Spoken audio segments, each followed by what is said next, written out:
Good morning दोस्तों। New year के नए साल 2023 के न्यू ईयर में आप सभी को happy new year to all of you. नव वर्ष की हार्दिक शुभकामनाएं। तो ये इम्पोर्टेंट क्लास है जीके की, जो आपके आने वाले सभी परीक्षाओं के लिए महत्वपूर्ण है। तो चैप्टर है आपका प्राचीन इतिहास, प्रागैतिहासिक काल और हड़प्पा सभ्यता के बारे में बात करते हैं।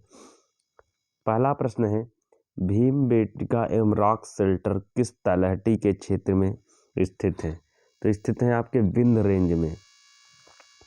नेक्स्ट प्रश्न है, मध्य प्रदेश की गुफाएं एवं ऐतिहासिक गुफाओं चित्रों भित्ति चित्रों का बेहतरीन उदाहरण है भीमबेटका की गुफाएं, जो कि मध्य प्रदेश के अंदर स्थित है। भीमबेटका की गुफाएं ये शैल चित्रों के लिए प्रसिद्ध हैं। नेक्स्ट प्रश्न है, किस हड़प्पा कालीन स्थल के भवन निर्माण में कच्ची ईंटों का प्रयोग हुआ? कालीबंगा, जो कि आपका कहाँ है? राजस्थान में। इसमें नेक्स्ट प्रश्न है, किस नवपाषाण कालीन स्थल से गर्त निवास के प्रमाण मिले हैं? बुर्ज होम से मिले हैं। नेक्स्ट प्रश्न है, पुरातात्विक अवशेषों के रूप में काले रंग की चूड़ियाँ, अग्निकुंड, हल से जुते हुए खेत, युगल समाधान के कौन से तत्व कालीबंगा से नहीं पाए जाए? युगल समाधान के तत्व ये कालीबंगा में नहीं पाए जाए, ये जो कि राजस्थान के अंदर स्थित है आपका। नेक्स्ट प्रश्न है, लोथल, दैमाबाद, सुरकोटदा, धौलावीरा में हड़प्पा कालीन सभ्यता, जो कि एक है गुजरात में स्थित नहीं है। दैमाबाद जो आपका कहाँ पड़ता है? यहाँ स्थित नहीं है गुजरात में, ये पड़ता है आपका कहाँ पे पड़ता है? दैमाबाद, महाराष्ट्र। नेक्स्ट प्रश्न है, लांगन, गणेश्वर, बागेश्वर, आदमगढ़ में कौन सा स्थल प्राचीन मध्यप्राचीन गणेश्वर जो मध्यकालीन स्थल नहीं है? सिंधु घाटी सभ्यता का कौन सा प्राचीन शहर अपने बंदरगाह के लिए प्रसिद्ध है? लोथल, जो बंदरगाह के लिए प्रसिद्ध है था। लोथल नगर किस नदी के उपनदी के किनारे पर बसा है? साबरमती के किनारे। हड़प्पा स्थलों में अब तक किस धातु की प्राप्ति नहीं हुई? लोहा की प्राप्ति नहीं हुई है। सिंधु घाटी सभ्यता कौन सी एक स्थान रावी नदी के किनारे पर स्थित है? हड़प्पा सभ्यता। नेक्स्ट प्रश्न है, सिंधु घाटी सभ्यता की लिपि है यह अभी पढ़ी नहीं जा सकी है। नेक्स्ट प्रश्न है, जो कि अगली स्लाइड के ऊपर आते हैं आपकी। अगली स्लाइड इसमें क्या कहती है कि सिंधु लघु पाषाण किसे कहते हैं? पत्थर के औजार लघु पाषाण थे। नेक्स्ट प्रश्न है, हड़प्पा सभ्यता स्थल रोपण किस नदी के किनारे स्थित है? ये सतलज नदी के किनारे स्थित है। हड़प्पा, मोहनजोदड़ो, लोथल में सिंधु घाटी सभ्यता का कौन सा स्थान भारत में है? लोथल, और बाकी भारत में आपके नहीं है, ये पाकिस्तान में अब पड़ते हैं वर्तमान में।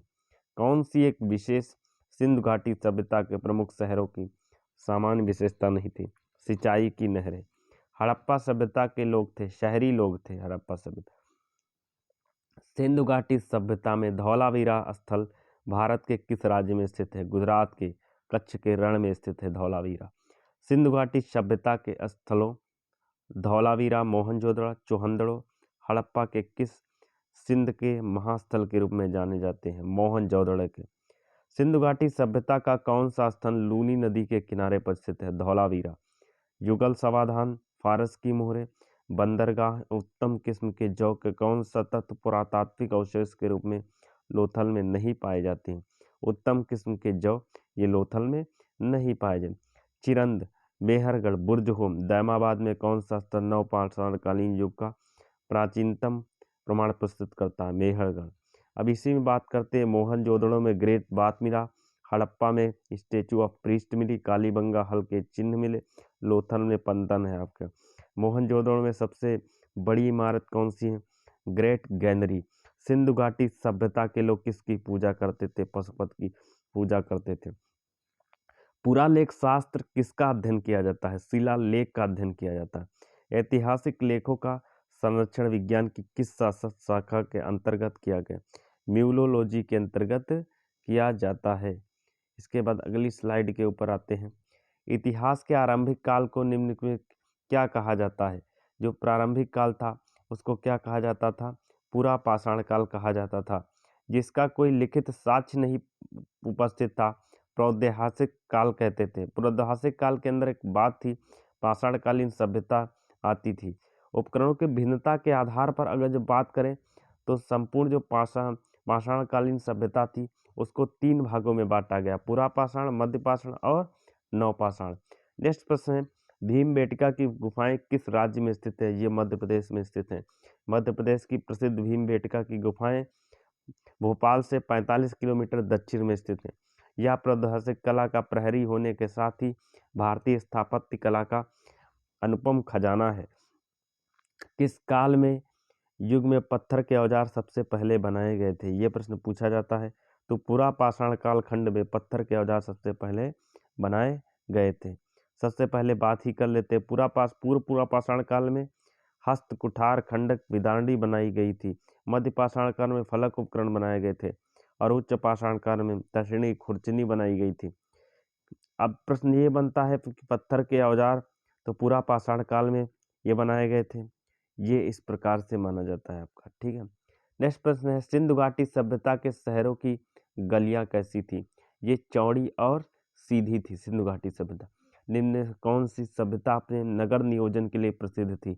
ये सिंधु घाटी की सभ्यता अपने नगर नियोजन प्रणाली के लिए प्रसिद्ध थी। सिंधु घाटी सभ्यता के बारे में बात करते हैं। हड़प्पा सभ्यता मोहनजोदड़ो के खंडहर में किस नदी के तट पर स्थित है? जब बात करते हैं तो हड़प्पा और मोहनजोदड़ो रावी नदी के तट, हड़प्पा रावी नदी के तट पर, मोहनजोदड़ो कहाँ? सिंधु नदी के किनारे पर स्थित थी। तो ये प्रश्न हो जाता। सिंधु घाटी सभ्यता के निम्नलिखित में कौन सा स्थान सिंधु नदी के किनारे पर स्थित है? मोहनजोदड़ो। ये सिंधु नदी के किनारे पर स्थित है मोहनजोदड़ो। और हड़प्पा जो था वो रावी नदी के किनारे पर स्थित था। इसके बाद अगली स्लाइड के ऊपर आते हैं। सिंधु घाटी सभ्यता की लिपि में कौन सी थी? अब सिंधु घाटी सभ्यता के अंदर लिपि अज्ञात लिपि थी, ये पता नहीं थी कौन। इसमें मूल से जो थी इसमें इसके बारे में लिपि का अब तक पढ़ी नहीं जा सकी। सिंधु घाटी सभ्यता की बात कर, मोहनजोदड़ो का स्थायी नाम क्या था? मृतकों का टीला। इसकी खोज सर्वप्रथम 1922 में रखालदास बनर्जी ने की थी। पुरातात्विक महत्व और धन को आकर्षित करना। मोहनजोदड़ो में सबसे बड़ा भवन कौन था? धन्नागार, जिसकी लंबाई 45.72 मीटर से लेकर के 22.6 मीटर चौड़ा था। वह सबसे बड़ा भवन था। मोहनजोदड़ो विशेष स्नानागार उत्तर से दक्षिण की ओर लंबाई 11 से 88 मीटर और पूर्व से पश्चिम से 7.01 मीटर। विशाल स्नानागार कहाँ मिला है? तो ये मिला है मोहनजोदड़ो में। सिंधु घाटी सभ्यता लोगों में से एक महत्वपूर्ण जन्म किसकी मूर्ति मिली थी? नृत्य करती हुई बालिका की मूर्ति सिंधु घाटी सभ्यता के अंदर मिली थी, जो कि कांसे की बनी हुई थी। ठीक, नेक्स्ट प्रश्न है, देवी माता की पूजा संबंधित थी, किससे संबंधित थी? ये पुरातात्विक साक्ष्यों से संबंधित थी। सिंधु घाटी सभ्यता की बात करते हैं तो यहाँ पर आपकी मिली थी। नेक्स्ट प्रश्न है, सिंधु घाटी सभ्यता का पंतन, जिसको बंदरगाह बोलते हैं, कहाँ पर स्थित है? लोथल। लोथल कहाँ पड़ता है? गुजरात में। ठीक, भोगावा नदी के तट पर पड़ता है। जिला भोगावा नदी के तट पर पड़ता है, अहमदाबाद के अंदर। ठीक है, लोथल। नेक्स्ट प्रश्न है, लोथल नामक स्थान पर निम्नलिखित में किसका जहाजी माल घाट था? ये सिंधु घाटी सभ्यता का। नेक्स्ट प्रश्न है, सिंधु घाटी सभ्यता का एक बंदरगाह का शहर माना जाता है लोथल। लोथल जहाँ पर एक बंदरगाह स्थित था, ये सिंधु घाटी सभ्यता का प्रमुख स्थल माना जाता है। नेक्स्ट प्रश्न है, सिंधु घाटी सभ्यता में कालीबंगा निम्नलिखित में किसके लिए प्रसिद्ध है? कालीबंगा प्रसिद्ध था मिट्टी के पात्र के लिए। कालीबंगा जो बातें हैं राजस्थान में हनुमानगढ़ जिले में विद्यमान है। कालीबंगा में मिट्टी के पात्र मिले हुए थे। कालीबंगा थर काली मिट्टी की चूड़ियों के बारे में बात कर। सिंधु घाटी अर्थव्यवस्था की जो ताकत थी वो क्या थी? व्यापार यहाँ की ताकत थी, क्योंकि व्यापार प्रधान था। सिंधु घाटी की अर्थव्यवस्था की ताकत व्यापार था। इसके अलावा कृषि पालन और पशुपालन भी महत्वपूर्ण भूमिका निभाते थे। नेक्स्ट प्रश्न है, निम्नलिखित में कौन सी धातु हड़प्पा सभ्यता में नहीं पाई गई? लोहा नहीं पाया गया। ठीक है, चाहे बात करें हम तांबे की, चाहे कांसा, चाहे स्वर्ण, चाहे चांदी, ये धातु तो मिली, परंतु लोहे का कोई भी साक्ष्य सिंधु घाटी या हड़प्पा सभ्यता के अंदर नहीं देखा गया। नेक्स्ट प्रश्न है, सुतगुगई सिंधु घाटी सभ्यता में से किस देश में स्थित है? ये आपका है अफगानिस्तान के अंदर। सुतगुगई और मुंडिक सिंधु घाटी सभ्यता से संबंधित पुरातात्विक साक्ष्य स्थल है जो कि अफगानिस्तान में अवस्थित है। वैदिक सभ्यता से जुड़े हुए कुछ प्रश्नों के बारे में बात कर लेते हैं। सबसे पहली बात करते हैं, वेद तो आपके टोटल कितने होते हैं? 4 वेद होते हैं। चारों वेदों के अंदर जब बात करते हैं, सबसे जो प्राचीनतम वेद होता है वो आपका कौन सा होता है? जो सबसे प्राचीनतम वेद होता है वो ऋग्वेद होता है। ऋग्वेद में जिसका वर्णन किया गया उस देवता का नाम था इंद्र। उपनिषद की जो पुस्तकें थी वो दर्शन पर स्थित थे। 4 वर्णों में पहले स्थान पर कौन रखा गया था? ब्राह्मण। ब्राह्मण, वैश्य, शूद्र और क्षत्रिय, ये 4 वर्णों में वैदिक सभ्यता के अनुसार उसको विभाजित किया गया था। श्रीमद् भगवत गीता ग्रंथ का भाग किसका है? ये महाभारत का भाग है। भारतीय संगीत का आदि ग्रंथ किसे कहा जाता है? जो संगीत के बारे में जानकारी मिलती है वो किस वेद के जरिए मिलती है? ये साम वेद के जरिए मिलती है। किस वेद में वैदिक युग की प्राचीनतम संस्कृत के बारे में सूचना दी गई है? ये ऋग्वैदिक एज में, ऋग्वैदिक ऋग्वेद में भी इसके बारे में जानकारी दी गई है। नेक्स्ट प्रश्न है, जौ, गेहूं, चावल, तंबाकू में से किस फसल का ज्ञान वैदिक काल के लोगों का नहीं था? तो उस समय की बात करते हैं तो तंबाकू के बारे वैदिक काल में लोगों को ज्ञान नहीं था। नेक्स्ट प्रश्न बात करते हैं, मानव जात की सबसे पुराना साहित्यिक विरासत कौन सी थी? तो सबसे प्राचीन जो ग्रंथ था ये ऋग्वेद, यही मानव की समय क्या थी? प्राचीनतम विरासत थी। नेक्स्ट प्रश्न है, 4 वेदों के अंदर जब बात करते हैं तो प्रश्न ये बनता है परीक्षा में कि सबसे प्राचीनतम वेद आपका कौन सा? ऋग्वेद था। ठीक है। नेक्स्ट प्रश्न है, प्राचीन भारत में लोगों को कितने वर्णों में विभाजित किया गया? तो बात करते हैं वर्ण टोटल कितने होते हैं? 4 वर्णों में विभाजित किया गया। वैदिक सभ्यता के अनुसार जब हम बात करते हैं, ऋग्वेद, सामवेद, यजुर्वेद और अथर्ववेद, ये 4 वेद थे। तो उसमें जो वर्णित था उसमें 4 भागों में इसको डिवाइड किया गया वर्ण। पहले चीज जब वर्ण के बारे में बात करते हैं तो ब्राह्मण, क्षत्रिय, वैश्य और शूद्र। नेक्स्ट प्रश्न है, नचिकेता और यमराज के बीच सुप्रसिद्ध संवाद किस उपनिषद में वर्णित है? कठोपनिषद में इसको वर्णित किया गया है। नेक्स्ट प्रश्न है, आयुर्वेद, यजुर्वेद, गंधर्व वेद या सिर्फ वेद में से कौन सा वेद के अंतर्गत नहीं गिना जाता? तो यजुर्वेद, ये वेद के अंतर्गत नहीं गिना जाता है, इसको हम वेद के अंतर्गत ही इसको गिनते हैं।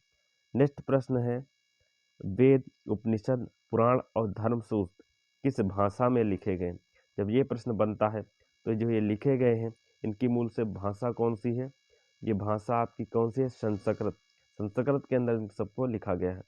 कौन सा धार्मिक अनुष्ठानों से संबंधित रखता है? जिसमें पूजा पाठ अनुष्ठान वगैरह के बारे में बात किया गया है तो आपका वो कौन सा वेद हो जाता है? यजुर्वेद। उपनिषद क्या है? उपनिषद में जो होता है वो हिंदू दर्शन का एक स्रोत है। तो यहाँ पर उसके बारे में वर्णित किया गया है। तो ये कुछ इम्पॉर्टेंट आपके क्वेश्चंस थे, क्वेश्चन आंसर थे जो कि प्राचीन भारतीय इतिहास से संबंधित थे, जो आपके आने वाले विशेष करके सभी परीक्षाओं के लिए महत्वपूर्ण है। तो इसको कहीं ना कहीं एक कॉपी पे नोट डाउन कर लीजिएगा, जो आपकी विशेष करके आने वाली परीक्षाओं को महत्वपूर्ण भूमिका निभाएंगे। ठीक है, तो यही सहयोग, प्यार और समर्पण और लगन के साथ पढ़ाई करते रहिए और मेहनत और ईमानदारी के साथ चीज़ों को कंटिन्यू करते रहिए, तो एक ना एक दिन आपको सफलता जरूर मिलेगी। इसी और आशा विश्वास को रखते हुए, ठीक है, अगर हमारी वीडियो आपको पसंद आती है तो ज़्यादा से ज़्यादा लोगों तक शेयर कीजिए, जिससे ज़्यादा से ज़्यादा लोग हमसे कनेक्ट हो सके, और इस वीडियो को ज़्यादा से ज़्यादा लोगों तक पहुंचाइए जिससे उनके नॉलेज में बढ़ोतरी हो सके और इस ज्ञान का उपयोग परीक्षा में करके जो है अपने अच्छे नंबर प्राप्त करें। ठीक है, यही और आशा और कामना करते हैं नए वर्ष में। ठीक है, और नीचे कमेंट बॉक्स में कमेंट करके आप बता सकते हैं, अपनी प्रतिक्रिया व्यक्त कर सकते हैं हमारी वीडियो आपको कैसी लगी। इसी सब बातों को लेते हुए दोस्तों, जय हिंद, जय भारत, वंदे मातरम।